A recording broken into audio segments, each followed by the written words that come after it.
have you guys seen Men in Tights? Oh, yes. Yeah, he reminds me of the Little John. Who played him? Who was that? I can't remember. But he reminds me of that, the Little John from Men in Tights. Not Little John. King Richard. Yeah.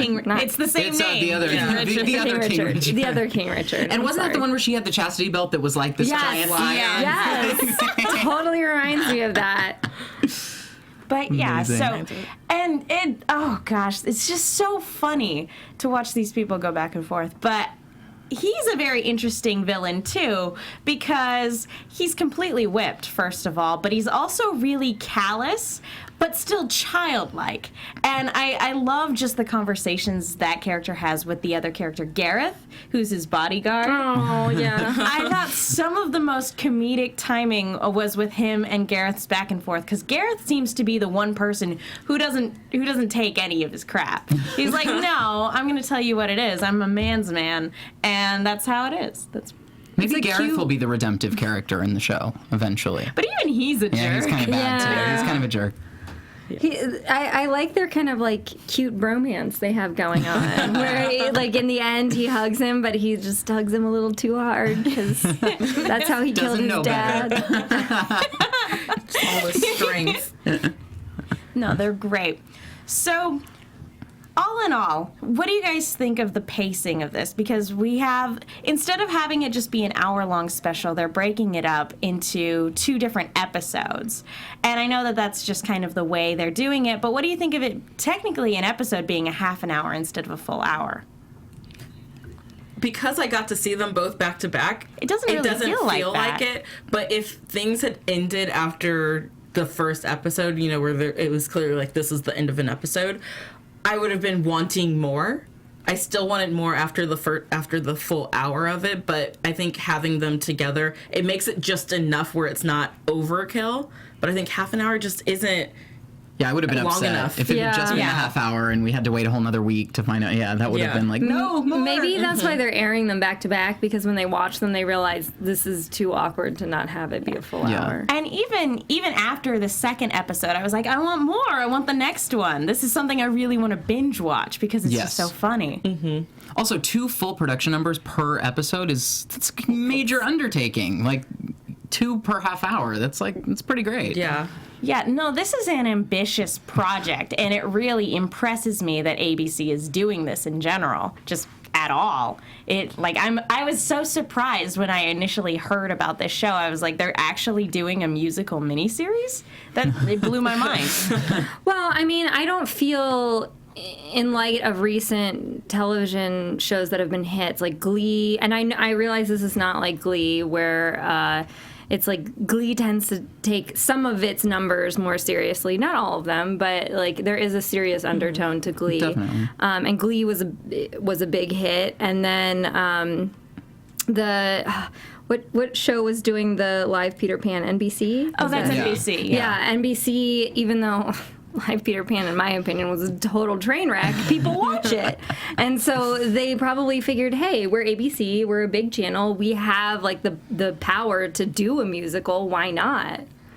And I think the reason why this will work over some of the other ones, like, I mean, you mentioned Smash earlier, which I was a huge fan of. I thought it was great. But I think that what's going to help is, having Disney behind this. They have all the Disney geniuses to help, who've already created our favorite movies and our favorite songs. Now they're here to make this show a success. So that's kind of what NBC and the other networks are missing, is that touch of Disney. I can already see the pre-parade at Disneyland, Galavant, before the princesses coming down. And I think maybe something that this show has to its advantage that maybe other shows don't, because they're looking more for longevity, is the fact that this is a mini-series, that we do only have 8 episodes before this particular story is done. Supposedly season 2 is in talks, but I like the idea of it just being a self-contained thing, because you can have a beginning, a middle, and an end. Mm-hmm. And that's okay, where, you take something like Glee and they don't really know where to go after a season or 2.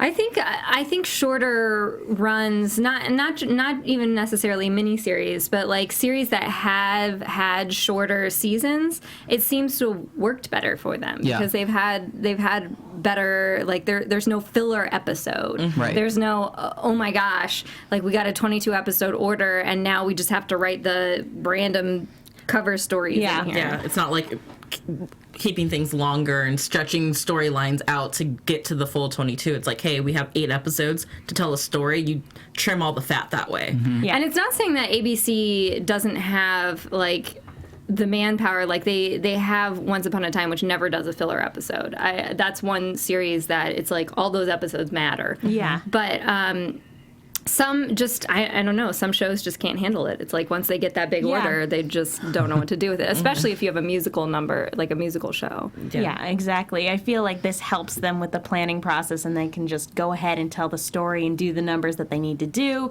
And actually, you know, again, beginning, middle, end. There's no ifs, ands, or buts about it. I like that. And I'm really excited to see what they have planned for this show. So I want to go back and talk about Isabella a little bit because, as you mentioned before, she at first seems like our only likable character, like this shining beacon of like, okay, this is going to be, you know, the badass chick to come in here, get our hero into shape, and, you know, set him straight.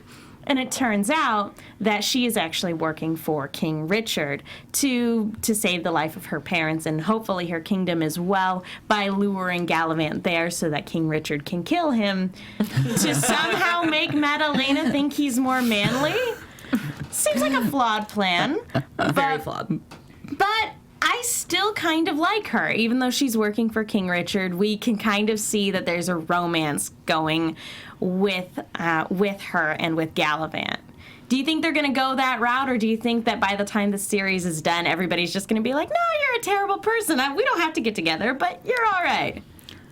No, I think that's going to be the big conflict, is I think he is going to fall in love with her, and then he's going to have to decide when he finds out the truth about what she's doing. And that's my prediction. Yeah, and when he gets there and sees that, you know, Madalena is not the person who he thought she was in the first place, and he has feelings for her. But I don't know, I think I still like Isabella. I think she's the character that, you know, Disney, ABC has started to do, where we see why she's doing what she's doing, so it makes her, in our minds, not that evil. She's doing it to save her family, to save her realm. So it's like we empathize with her, and we're like, oh, she's the new Disney princess. Yeah, she's the Merida, Elsa, whatchamacallit. Yeah, she's all those things. So it's like I understand that we don't like her for a reason, but then I also can't help but love her because I understand her situation.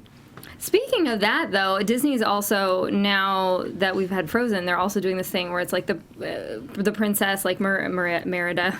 How do you say her name? Merida. Yeah.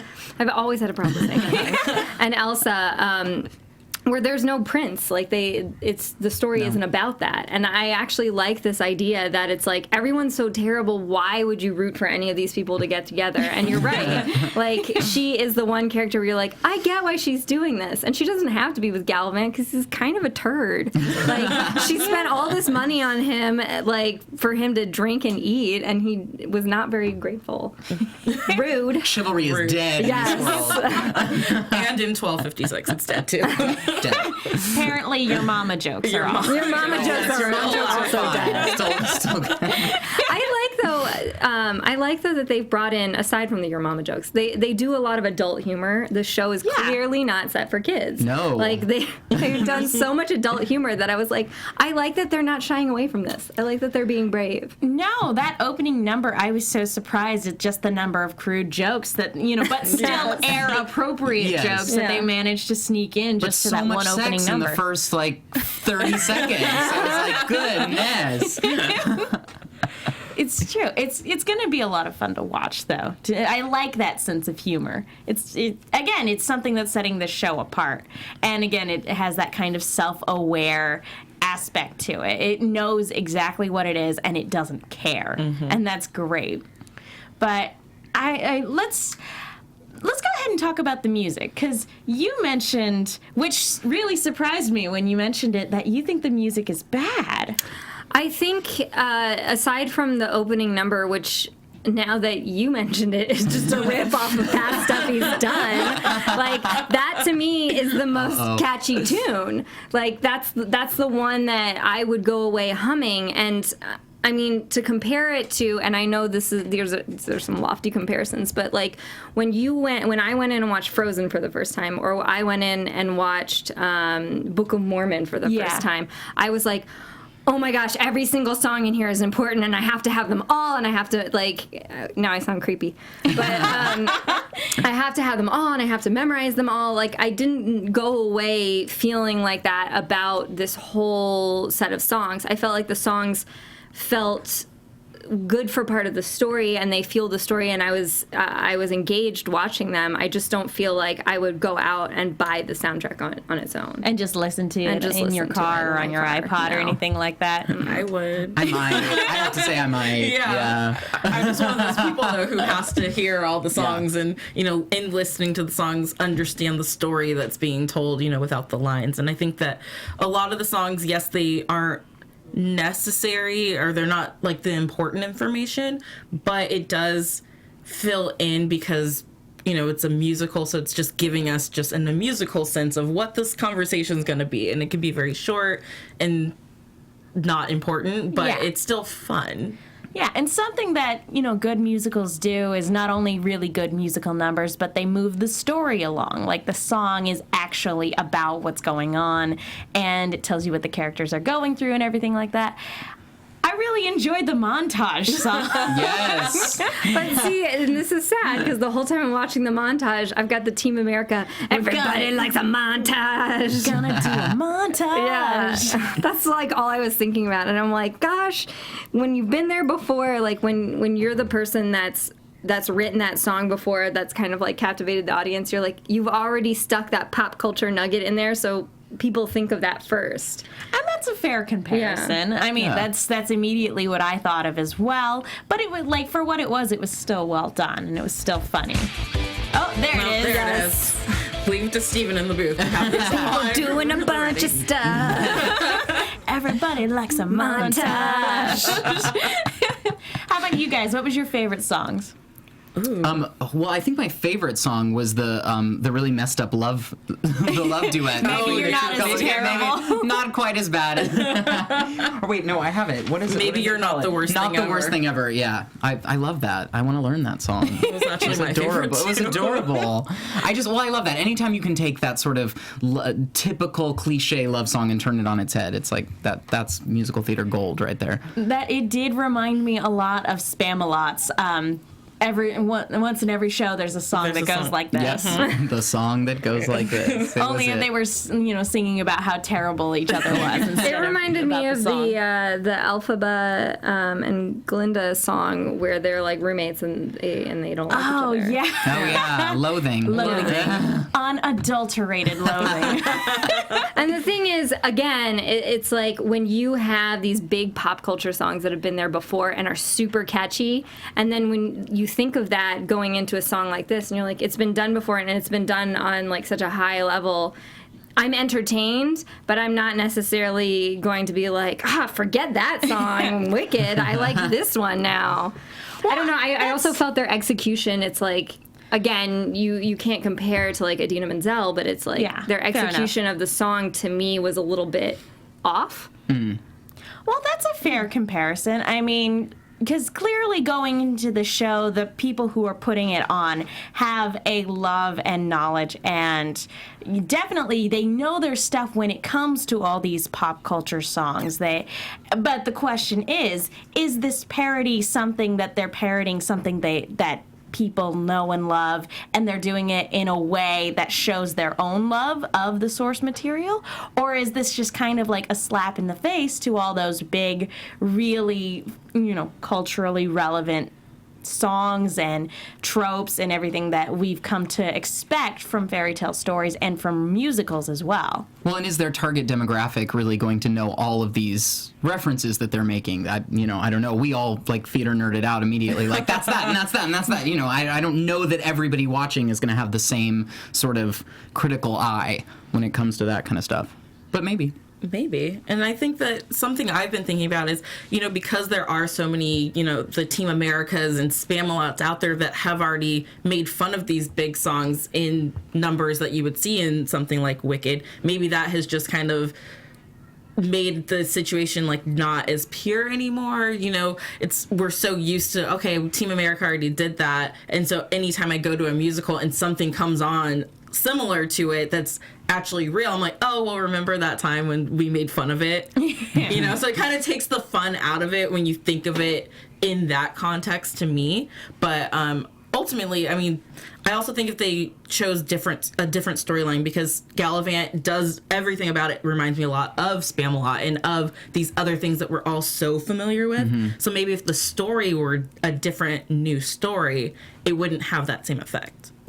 Yeah, fair enough. I feel when watching this, I get a lot of Enchanted vibes. It's that kind of same self-parody that Disney's doing that it did with Enchanted, only with more musical numbers, different time period and everything like that, because it's the same audience. The audience has seen these stories a million times before, so we're going to poke fun at it. Yeah. Whether or not, the way they're doing it is, again, in a way that's relevant or new, still, we've still got a couple other episodes to see, I think, before we can determine that. It's just like Scary Movie. Those movies are all pretty much the same, just poking fun at, everything that happens in the movies, and a lot of it is the similar same things, but it's still funny. People still laugh.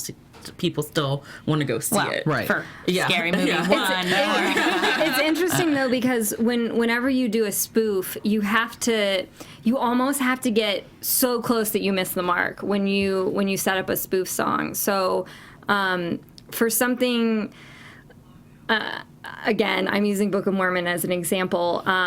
When that song "You and Me" and "Mostly Me," it's like it's a direct riff. It takes a piece of that Wicked song where she's singing about her and the wizard, and you're like, the music is almost so close. It's like not like borderline like copyright infringement. SoundCloud would have a problem identifying. And so. So sometimes when you watch these spoof scenes, like the reason the opening scene was so funny to me is because it's every opening scene to every like Robin Hood kind of medieval storyline where you have all these like townspeople jumping around and they're coming out of their houses and things like that. And so you're like, okay, that's really close. So it makes it super funny because they seem hyper aware of it. But then later on, you're like, are they doing this direct spoof of this direct song, or is it just like the poor man's version of this song and they don't know? And that's the line where you can start to, and I'm not saying I was lost, but that's the line where you start to lose people. Right. So for you, it wasn't quite close enough to the mark to be that funny, sort of brilliant humor. Okay. Gotcha. All right. And again, fair enough. We're only 2 episodes in. I'm not discounting it. And it's still funny and entertaining. Before we go on, I want to talk to you guys really quickly about iTunes. Folks, thank you so much. Everybody who goes to iTunes to support AfterBuzz, to rate and leave a comment. The best way to support the Galavant the panel, is to go to iTunes and leave us with a 5-star rating, maybe. And leave a comment. Let us know what you think. We want to hear what you think about the first couple episodes of Galavant as well. And we want to know what you think about this panel, too. So we'd really appreciate it if you do that. And it makes us more searchable. And it shows our bosses that you like this type of show that we're putting on. So we'd really appreciate it if you took the time to do that. We're watching. They are. They never stop. So let's talk a little bit about the second episode. I was so happy with John Stamos' cameo. I know that was probably something that they advertised, but I was just so surprised to see him in, as a knight in shining armor. It was great. As John Hamm. Yeah. Yes. No less. Yes. And I was waiting for him to sing because we know he can. Yeah, we know wonderfully. He's musically talented. So I was like, I want him to sing now. Yes. Is this a missed opportunity? Because he really didn't sing. He just kind of laughed and then got drunk. Maybe they're holding it back because the audience knows that he can sing. So maybe they're holding it back, and then he's going to do a big Beach Boy number. Big episode 6 reveal. That would be great. I would hope that was the case, because that's like casting Idina Menzel in Enchanted and then not having her sing. We're all still upset about it. Let's not pretend like we're not. We're all still really mad about it. She had a song. It got cut. That's what I was gonna say, maybe John's song got cut. That's like in Frozen when they had who's that actor's name? The actor who plays Hans or whatever. Jonathan Groff. Jonathan Groff. Yeah. It's not Hans. What's the name of the other one? Kristoff. Kristoff. He sings like that one stupid reindeer song, and you're like, this man has an amazing voice. Why is that his only song? I think I remember hearing the behind the scenes, and they were like, it was kind of it was literally a last minute thing because they came to the realization we have this amazing, Broadway singer, and we haven't given him anything to sing, so they literally crazy. just threw that little ditty in there. So makes sense. Don't do that to John Stamos, Galavant. Yeah, don't do let's it. not Give him a do that. song.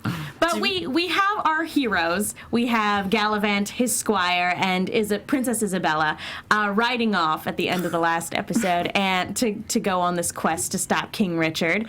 And they come across this jousting tournament because they literally have no money. And how great was that? How great was that little sign prior to the jousting tournament where it's like this way to that kingdom and Winterfell is that way? I wrote it down. What was it? Valencia, Winterfell, and Hell. Which, first of all, can we talk about Valencia? I mean, that's hysterical for anyone who lives in LA. Who wants to go to Kingdom of Valencia? Valencia. Oh, well, there's a magic mountain in Valencia. I don't know if anybody remembers it, but when I was a kid, I watched a cartoon show called The Proud Family, and they actually had one character named La Cienega Boulevardez. Yes. Oh, yes. And it took me years before I moved to LA and actually got that joke. I was like, oh my God. There was a Sepulveda, too. Really? Someone's last name, I think, on Proud Family was Sepulveda. Oh my gosh. Years and years, and I never It makes sense to me noticed. because I've lived in LA my whole life, so I was like, you oh go. my gosh, this is so trashy. But I love Yes. So for all of you who don't live in LA, the Kingdom of Valencia.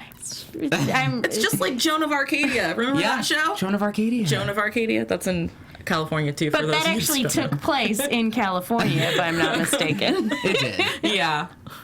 But so they go to this jousting tournament. They put the gem up as collateral because they're idiots. First of all, that gem that looked like a ring pop. It looked like the most delicious green apple ring pop I've ever seen. It really does. It's watermelon or Yeah, maybe watermelon. Yes. Oversized. It was a ring pop.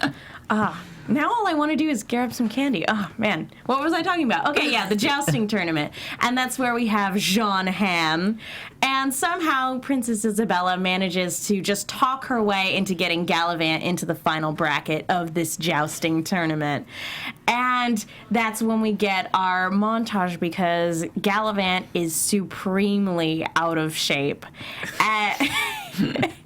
And I actually, probably my favorite scene in the entire show was just the two of them fencing together because we get a little bit of character development with Isabella and we also get a lot of insight into Galavant because obviously this isn't a show that's taking itself very seriously, but it is a moment where they can be like, okay, look, we're gonna throw in a little bit of character development here. And I enjoyed that.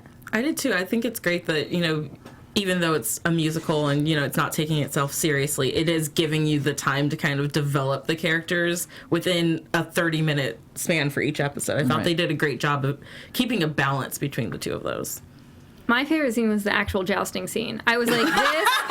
Because usually... Hysterical. Well, the thing is, usually in spoof movies, at least they can joust. Right. And so when you're watching the spoofs, you're like, oh, there's always a really good jousting scene. I was like, I love that this is the most underwhelming jousting scene I've ever seen. Just drunk versus sword. Yes, and then they were like, well, whoever stands up wins. I was like, that's the best. I love that the bar is that low. And I like that setup too because that is something that happens a lot in montages. It's like we have this really short amount of time to get physically prepped for this big event, and you do that. And in real life, it'd be like, yeah, no, they'd be really sore. Like it takes much longer than that to reach your physical armor's peak. heavy. Yeah, it really is. So I really liked the punchline that he couldn't move after doing all all of those push-ups and all of that fighting and everything like that, it made me happy because that's how I feel coming back from the gym when I haven't been in a long time. It's like everyone knows what he's going through when you can't lift your arm and you're like, oh, just picking up your coffee. Like, it's a struggle. The struggle is real, guys. The struggle is real. The struggle is real. But yeah, so that was a lot of fun, and you're absolutely right. The actual jousting scene was hysterical. Just to see them. Yeah, no. At first, I thought it was I thought they put it in slow motion for a second because it looked like the audience, watching was kind of moving their hands slowly too, and then it clicked. I was like, oh my gosh, it's not slow motion. They just can't. They're doing the best they can. But Galavant, because he's a hero and heroes get back up, he does manage to stand and wins the jousting competition. Just by standing up. How lucky. But you did. That's a good point. The moral, we do get like a moral nugget here. Like any man can be knocked down, but a hero gets back up. I mean, to be fair to John Hamm, though, he did try to get up. He tried. He really did try. He was super drunk. It was that absinthe. It's absinthe. It's not that strong. Can we talk about why he didn't just lift up his little mouthpiece in the armor when he was throwing up? Because it was just spewing out. And I was like, just open it. Just open it. It made for a better sight gag. Yeah, we needed that cheap shot vomit moment. So awful. Just made me like, no, don't. You're like swimming in your own vomit. Just open it up. Let it breathe. It's like that scene in Blades of Glory when Will Ferrell vomits into the cartoon character head. Yes. We keep it classy here at AfterBuzz. Just smell it. We know all the vomit sight gags, guys. We know them. We keep an eye out just for you. So, I mean, we leave this episode with our heroes are back on track and they're on our way. But it looks like there's a romance developing between Isabella and Galavant, and simultaneously there actually may, strangely enough, be a romance developing between Madalena and Richard as well, because they're both so terrible they probably deserve each other. I don't know. Where do you guys? Oh, I guess. Do you guys want? Is there anything else you guys want to talk about, or do you guys want to talk King Richard and Madalena to get together, and then them to have some sort of like terrible burlesque do-it song. That's what I want. There you go. That's what we're building up to. Yeah, they're gonna do it. Yes. You have to The thing. Yes. Not opening presents. Yes. Yeah. Maybe opening a few presents. Just a couple, then it ends. Yeah, I hope do it. they're going to do it. I hope they get together, at least for one episode, just for that number. Yeah. Just so we can see that awful burlesque. Yes. I want a Mylar curtain to drop down around the bed. Like, let's just go there. I like that. Again, they're both so terrible that they probably deserve each other. Yeah. Yeah. Yeah, and I don't know, because we have Richard, who's, again, he's basically an infant. There was that one scene where the cook is literally feeding him like you feed a toddler. I love that. That was I thought that was hysterical. hilarious. Yeah. That scene reminded me of the cartoon version of Robin Hood because the Prince John in that one, he was such a baby. He was such a baby. Yeah, he was such a baby. Always sucking his thumb. Always sucking his thumb. And, Sir Hiss. Yeah, Sir Hiss. That was his name. Miss Sir Hiss. I need to watch it now. It's been a while. Yeah, so that kind of reminded me of that version, with the cartoons and everything, and just how he needs to man up.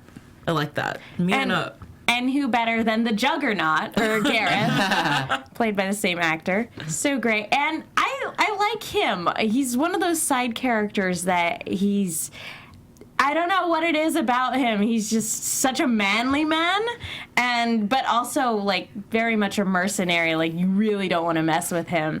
I like those types of characters. I think they're a lot of fun. I love that he really loves his boss. Like, I think that's sweet because a lot of times you see these shows where, like, the right-hand man is willing to sell out the boss. So Yeah. I like that. Or is plotting his own, like, power takeover and everything like that. But no, he's legitimately looking out for the king. Yeah.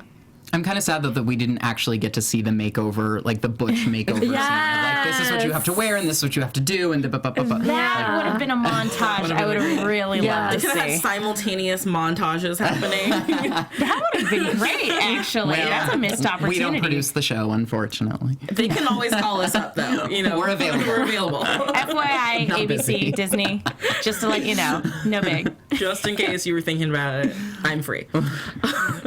But yeah, is there anything else you guys want to talk about before we get into official predictions? No. No, I mean, yeah, I think we've covered covered quite a bit. All right, then let's go ahead and get into predictions. And now, your AfterBuzz TV predictions. That wasn't hard. Now, unfortunately, we didn't get a preview at the end of the episode. Yeah, what was that? We were robbed. No, scenes from the next Galavant. Come on. Jeez. It would have been great. I'm sure they're going to promote it throughout the week, but as of right now, we have no idea what's coming. Around the table, what do you think is the next adventure that awaits our trio? Oh, I'm still going with my burlesque do it number. I'm sticking to that. Gosh, I don't know. I feel like it's going to take them till episode 7 and 8 to actually make it to Valencia. Because maybe they're gonna encounter a troll next. That's what I'm gonna say. That would be awesome. They're gonna have to cross the bridge. That's good. There's gonna be a troll, and everyone knows what happens with trolls and bridges. Right? Yeah. I'm hoping for some flesh wounds. That's my prediction. Ooh, a Black Knight. A Black Knight would be really good. No, it's not. Giant killer bunny. Oh gosh, so good.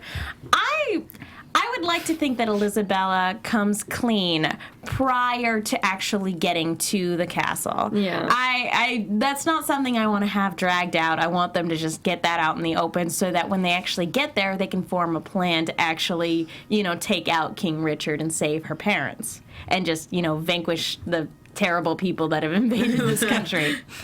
And then banish Madalena? Like, where does she go after that point? Winterfell? Winterfell. She goes to Winterfell. Or hell, because that was a direction on the sign. Oh, that's true. That's one of our 3 options in this Go to world. Winterfell or hell.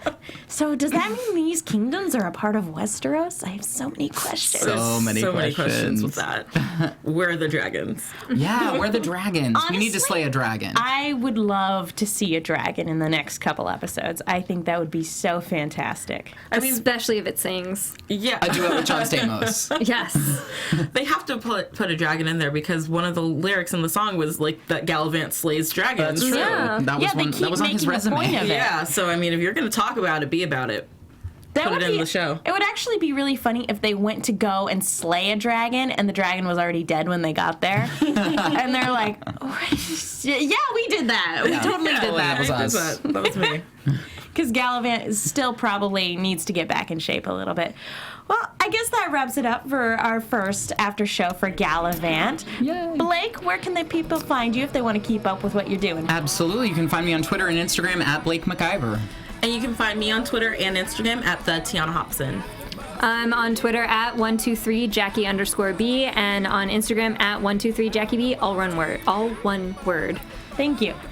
Megan, you can follow me on Twitter at TheMenguin. That's TheMenguin. Folks, thank you so much for a fantastic panel. Thank you all for listening. We will see you guys next week. From executive producers Maria Menounos, Kevin Undergaro, Phil Svitek, and the entire AfterBuzz TV staff, we would like to thank you for listening to the AfterBuzz TV network. To watch or listen to other after shows and post comments or questions, be sure to visit AfterBuzzTV.com. I'm Sir Richard Wentworth, and this has been a presentation of AfterBuzz TV. Buzz you later. The views expressed herein are those of the hosts only and do not necessarily reflect the views of AfterBuzz TV or its owners or principals.